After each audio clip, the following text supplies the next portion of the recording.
Salam sejahtera bagi kita semua, Bapak, Ibu, Saudara-saudari yang dikasihi Tuhan. Bacaan untuk ibadah keluarga pada hari Rabu 30 Februari 2021 terambil dari kitab Amsal pasal 20 ayat 4 sampai 5. Tetapi sebelum kita membaca dan merenungkan firman Tuhan ini, mari kita mohon bimbingan Roh Kudus. Kita berdoa.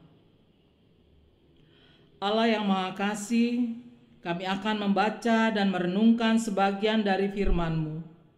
Kami memohon bimbingan dan hikmat-Mu melalui Roh Kudus-Mu, sehingga kami dimampukan untuk memahaminya dan dapat memberlakukannya dalam kehidupan kami sehari-hari. Diamkanlah semua suara yang mengganggu pikiran dan hati kami. Berfirmanlah ya Tuhan, kami siap untuk mendengarkannya. Amin. Jemaat, silakan berdiri. Saya akan membacakan untuk kita firman Tuhan yang terambil dari kitab Amsal pasal 20 ayat 4 sampai 5 yang menyatakan, pada musim dingin si pemalas tidak membajak. Jikalau ia mencari pada musim menuai, maka tidak ada apa-apa. Rancangan di dalam hati manusia itu seperti air yang dalam, tetapi orang yang pandai tahu menimbanya. Sedemikian jauh pembacaan firman Tuhan. Berbahagialah setiap orang yang mendengarkan dan memberlakukannya dalam kehidupan sehari-hari. Terpujilah Kristus. Haleluya. Haleluya. Haleluya. Haleluya. Jemaat, silakan duduk.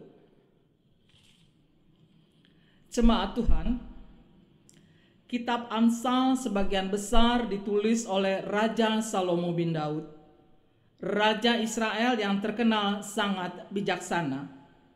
Ketika menjadi raja, Salomo meminta kepada Tuhan untuk diberikan hikmat dan pengertian yang amat besar serta akal yang sangat luas.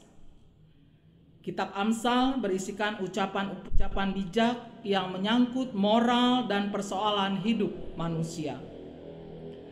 Tema kita saat ini Rabu 3 Februari 2021 adalah jangan malas agar rencana hidup terwujud.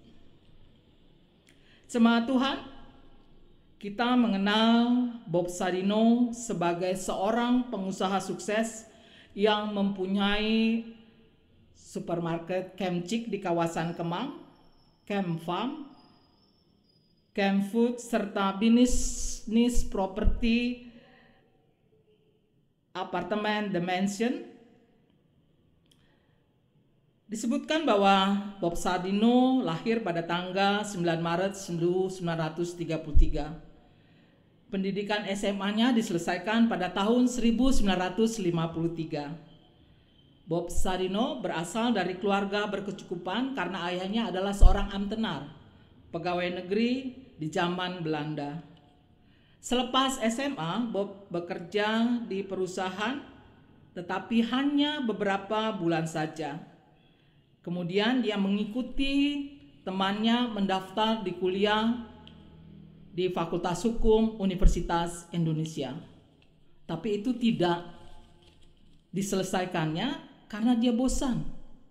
Dia keluar dan kembali bekerja di perusahaan yang sama yang dia bekerja di awal tadi. Dia bekerja di perusahaan tersebut juga hanya beberapa tahun dan dia kembali keluar untuk mencari tantangan baru. Bob Sadino bekerja di perusahaan pelayaran. Di perusahaan pelayaran inilah Bob Sadino bisa melalang dunia ke luar negeri. Belanda, Jerman merupakan negara yang sering dia kunjungi. Sehingga Bob fasih dalam bahasa Inggris, Jerman, dan Belanda. Bekerja dan menetap di luar negeri sehingga dia bisa bertemu dengan banyak orang dari berbagai macam suku, ras, membuat pergaulan Bob Sadino semakin luas.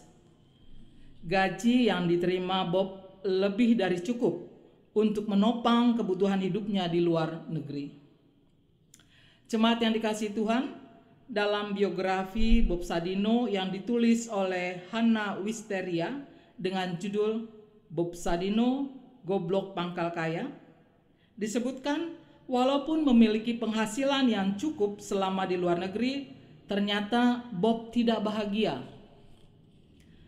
Bob Sadino seorang yang menghargai kebebasan.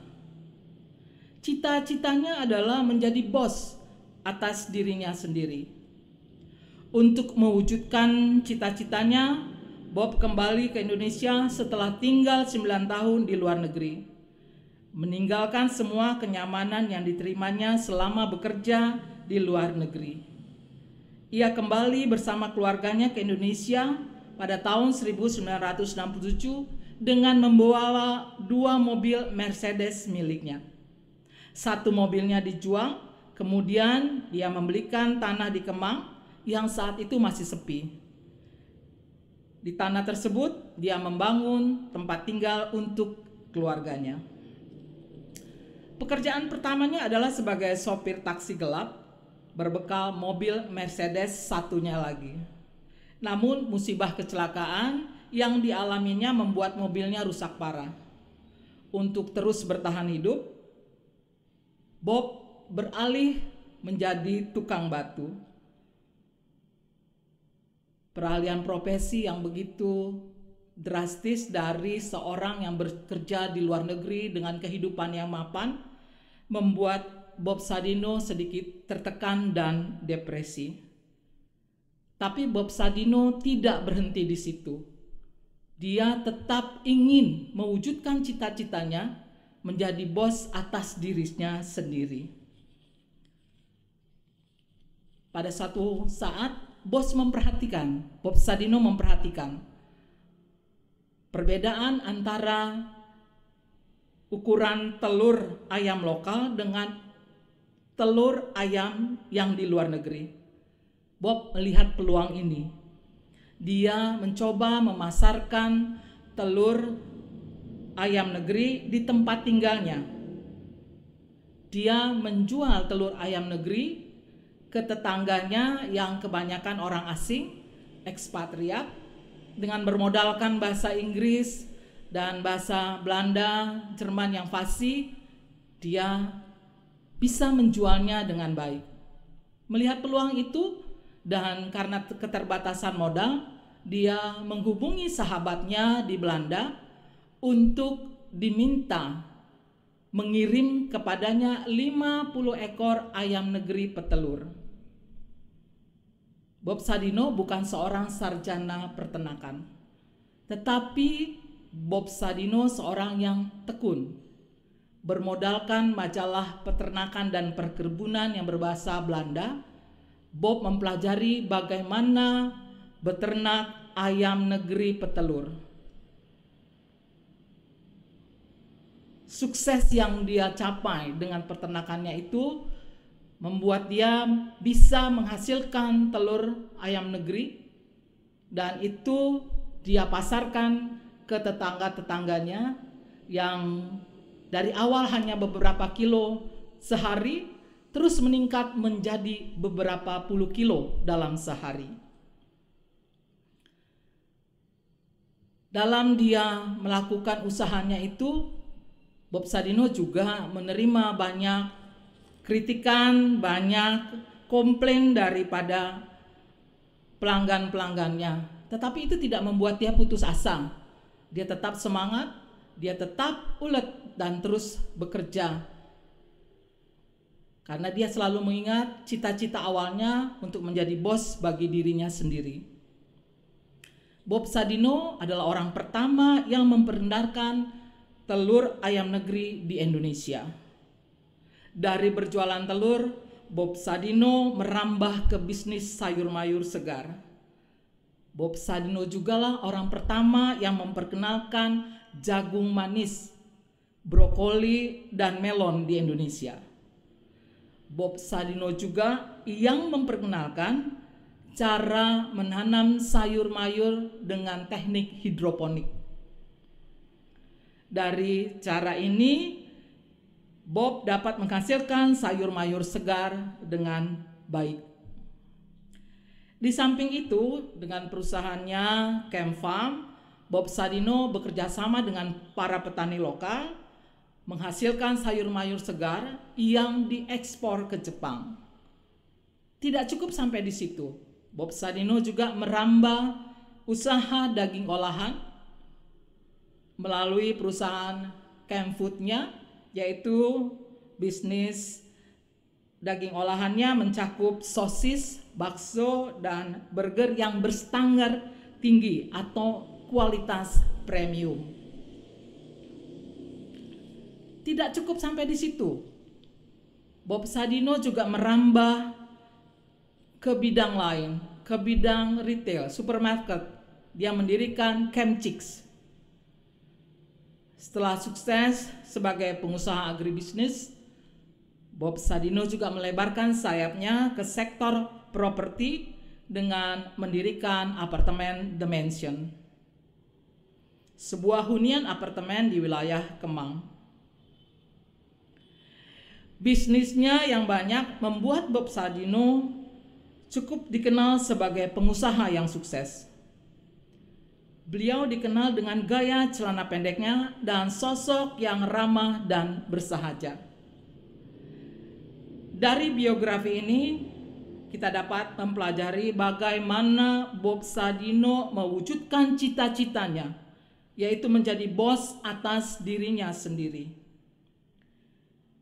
Dengan susah payah dimulai dari menjadi sopir taksi gelap, tukang batu, terus ke penjual telur ayam negeri, sampai merambah ke agribisnis, sayur mayur, daging olahan, terakhir ke bisnis properti. Bob melakukannya dengan sungguh-sungguh, dengan ulet dan tekun. Bob Sadino tidak bermalas-malasan. Hambatan yang diterimanya tidak dijadikan alasannya untuk putus asa. Jemaat yang dikasihi Tuhan, dari biografi Bob Sadino dan dari bacaan kita hari ini yang terambil dari Amsal pasal 20 ayat 4-5, menjadi pengajaran hikmat yang menasehati dan memperingati kita sebagai orang beriman. 1. Agar kita jangan jadi pemalas, sehingga kita tidak mengalami kelaparan, kemiskinan, dan kemelaratan. Jangan mencari dan memakai berbagai alasan untuk menutupi dan membenarkan kemalasan. Jadilah orang beriman yang rajin bekerja untuk mencukupi diri sendiri dan keluarga, juga meraih keberhasilan dalam hidup agar dapat menjadi berkat bagi sesama manusia. Yang kedua, kita juga diingatkan bahwa rencana dan cita-cita yang indah serta baik tidak akan terwujud kalau hanya didiamkan saja.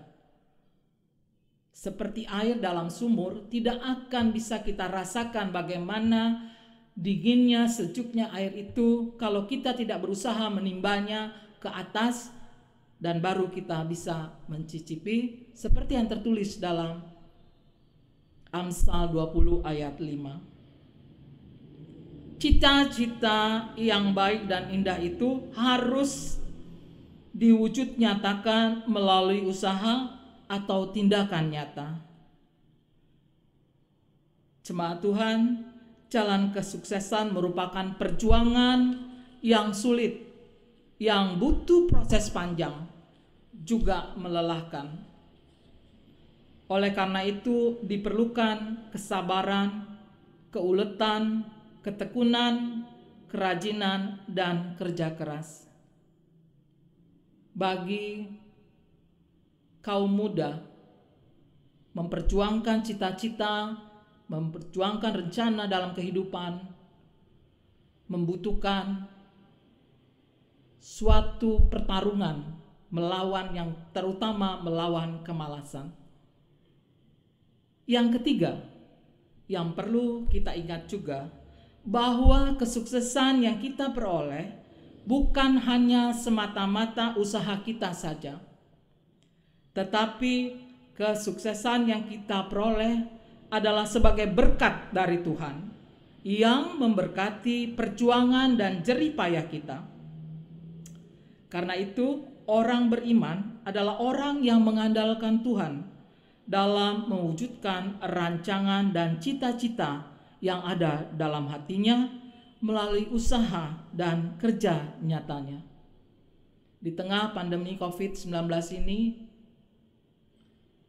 jangan berputus asa dengan situasi yang ada, tapi terus andalkan Tuhan dan terus berusaha, terus bekerja. Apa yang menjadi cita-cita dan rencana kita untuk masa depan kita, kalau kita lakukan dengan sungguh-sungguh, Tuhan akan memberkati kita dalam perjuangan kita mencapai cita-cita kita. Sekali lagi, jangan malas, terus berusaha dan andalkan Tuhan dalam usaha kita itu. Tuhan memberkati kita. Amin.